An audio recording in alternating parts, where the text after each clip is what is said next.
Discretion is advised.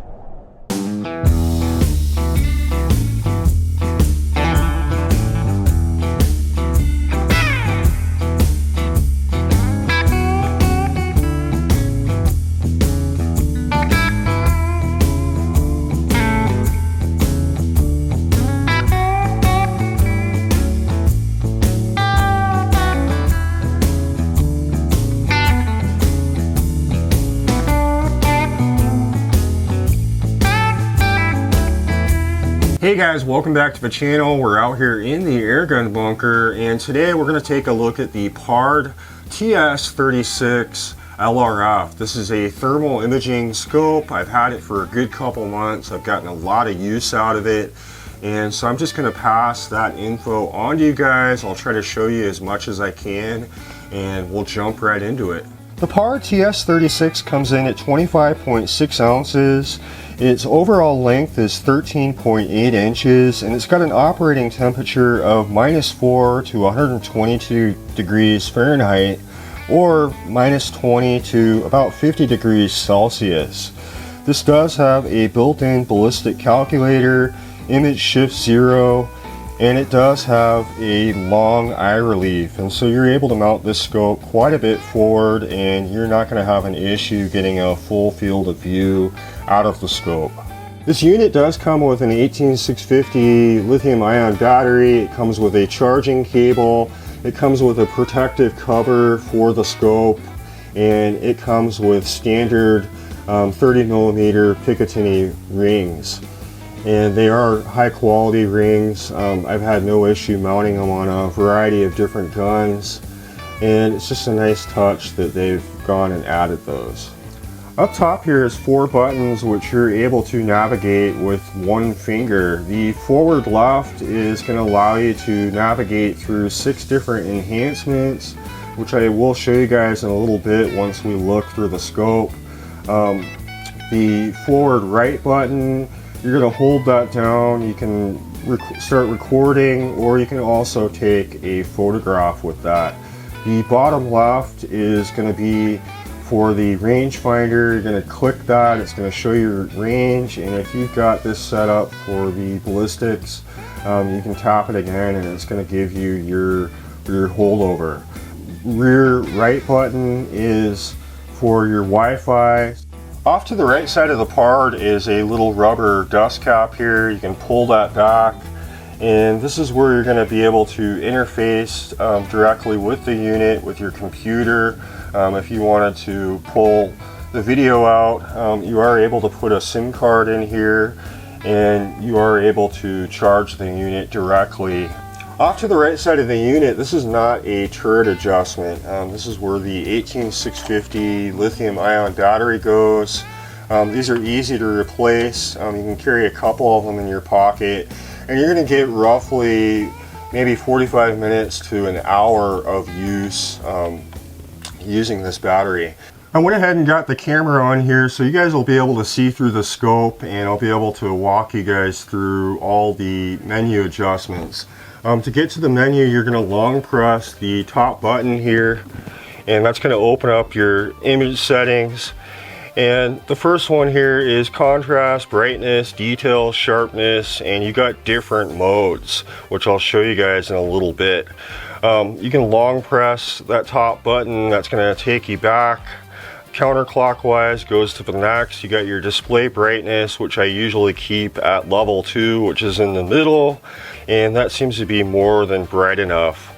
Ballistic calculator, you're able to adjust the scope, your velocity, your bullet weight, bullet BC, altitude, temperature, scope height, zero range, and the point, shape, and color. So you're able to do all that in here, and then when you use the rangefinder, it's going to give you the correct holdover. And I've set it up, it works really well, it's very accurate, you almost can't miss, and so it's definitely a very user-friendly feature. The next one here is your range unit selection. You've got yards, you got meters. The next one here is your reticle adjustment. You're able to create 5 different profiles depending on different guns you're using, different ammo, and you're able to zero the gun with one shot. You can fire into a piece of paper, target, and you're able to move that X to your point of impact and the gun will be zeroed. You're able to adjust the style. You got 6 different styles here. Very simple, you know, all the way up to something a little busier. So it's definitely nice to have options. You also have the color. You can go from red, white, yellow, green. I found red seems to work really well. You can go ahead and save that. One here is your shutter correction. Now, thermal imaging cameras are constantly, essentially taking pictures, you know, faster than you can even see, and it's creating that heat signature. I keep this on auto shutter, and basically every maybe 10 to 15 seconds, it's going to pause for a second, and it's recalibrating to be able to collect that image. The next one, you got your gyroscope, and this is able to tell you which direction you're facing, and it's also able to tell you if your scope has any cant in it, which is really important for longer range shooting. Next one is your scene selection. I keep this on city because often I have ambient light coming from, you know, surrounding areas. Sometimes there's lights off buildings, etc. You got forest mode, and that would be in an area where it's probably really dark. And the next one is your picture-in-picture. I keep that off. I'll show you guys more about that. You got your hot track. That's a feature that you can turn on, and essentially it's just gonna have a little X there. You can kind of see that, and it buzzes around, and it can kind of get confusing. I turned it on for a while when we were hunting, and ultimately decided to turn that off. It was just too busy, and like I said, it just gets kind of confusing. Certain situations it would probably work okay. Self-activated recording, basically, you know, when it senses recoil, it's going to start recording. You got your auto power. I keep that off. You can, you know, have 1 minute, 10 minutes, 30 minutes is when it's going to shut off. I just control it myself manually. You got auto recording. I keep that off. Loop recording, basically it's just going to continuously loop. You can, you know, set it for however many minutes you want. Date and timestamp, recording audio, I keep that on. Your Wi-Fi, so you can connect to your phone, your computer, make any changes. You got language, date and time. This would be how you'd format your SIM card. Your next one here is default settings, so you can always go back to, you know, the factory settings. Firmware upgrade down the road, if there's any firmware updates, you're able to get into that. And this is just the information on what model you have, and that's going to give you all that information. Now on top of that, you have different modes, different ones here. You can see, you know, this one's kind of busy. This is called Edge. I really like Black Hot. This is what I mostly use on pretty much every trip that I've used this. I really like it. It's really a nice, sharp, clear image. You got Red Hot. Basically, you can see the wall back there. It's still holding in heat. You got In Hot. And these are all just different settings, really depending on your environment. You know, one might work better than the other, and it's really just kind of what your preference is. But White Hot seems to be, I think, the most versatile out of the ones that I've used, and it seems to show the most detail. So to magnify your image, you're going to turn that top button clockwise, and that's going to go into your magnification. You can see it 4. You know, I found, you know, 6, 8, it really starts getting kind of pixelated and blurry. But typically I always have this at either 1 or 2. I don't really need anything more than that, even for some of the longer range stuff. I'd rather have, you know, good picture quality. This scope is outfitted with a pip screen, and to open that up, you're going to double tap the top cap, and that's going to open it up in the upper center part of your scope. This is a magnified view of your target area, and so the nice thing about that is you can have your nice wide field of view at 1 power, and you're going to have your target area magnified. And I found this to be pretty helpful, especially for ratting, where you really kind of need a wide field of view, but you need the precision of a bit of magnification. I do a lot of hunting on various permissions, and we do a lot of hiking around. And so for me, you know, it's nice to have a lightweight, compact unit. And this pretty much mimics a traditional style rifle scope. It's not bulky. When you look through it, it's not like looking at a TV screen or a monitor. You've got a nice, full, crisp, clear image. And that's really important, along with, you know, simplicity of use. I can navigate through the menu with 1 finger. You know, the magnification I can do with 1 finger, and that's important in situations where you're kind of set up, you're trying to stay still, and the last thing you want to do is be fumbling around trying to hit the record button.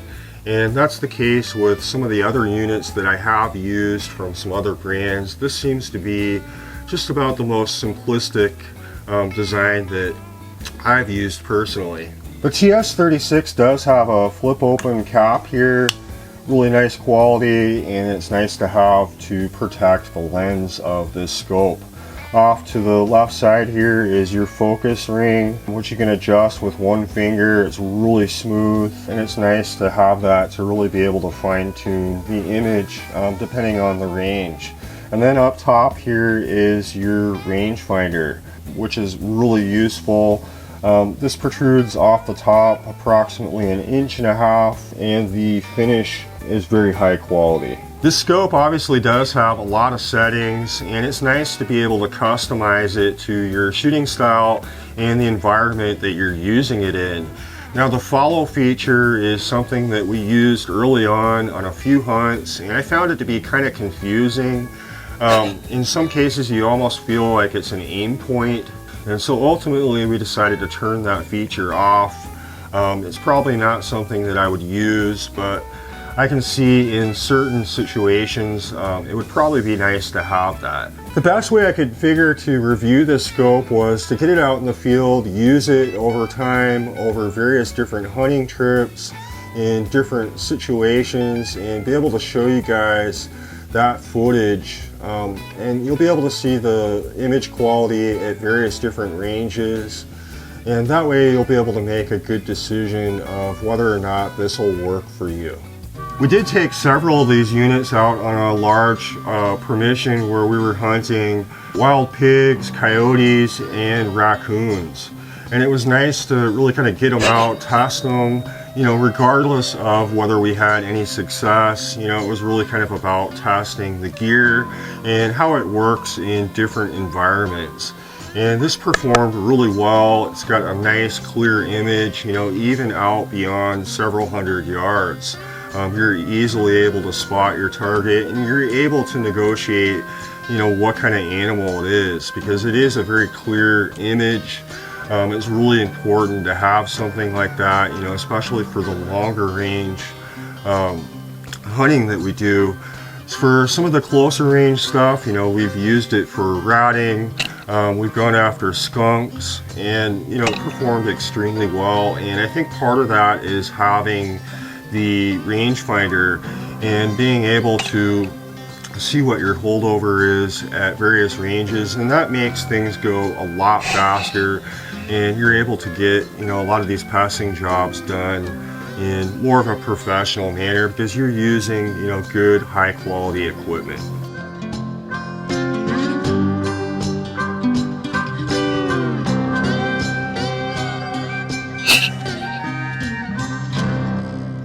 So I've gotten a lot of use out of this scope in the past couple months. As you guys can see, I've really enjoyed my time with it. It is a very high quality professional grade unit for serious nighttime pest control. So if you guys are looking for something like this, I can really recommend it. It is a bit heavy on the price tag. I think these retail for roughly around $4,000. But like I said, it is a very lightweight, compact unit. It's got a lot of really useful features, very easy to navigate menu. And when we're in a dark, nighttime situation, it's really kind of important to have that. And at least for me as an air gunner, I need to have the rangefinder to really know where I'm at with my target and be able to adjust accordingly. The biggest negatives that I can find with this is the battery life, and that's really the case with a lot of nighttime scopes. And that's one of the reasons that I carry a power bank with me, whether it be one that I keep in my pocket or a larger unit that I'll set up for those situations where I'm kind of stationary. And so that's something you guys may want to look into, especially if you're out, extended trips, all night. Because for me, carrying a bunch of little batteries, you're fumbling around trying to change them. It's a whole lot easier for me just to keep the unit plugged in and have a source, in my pocket. And the other thing is the follow feature. I have used it. I found it to be a bit too busy. It's kind of confusing in certain situations, and it's really not something that I see myself using in the future. But it is a very high quality unit. I really appreciate PARD sending me this to be able to review for you guys. I hope I was able to share enough detail about this for you guys to make a decision whether or not it's right for you. But I will leave a link in the description. I really appreciate you guys watching, and I look forward to seeing you guys on the next adventure.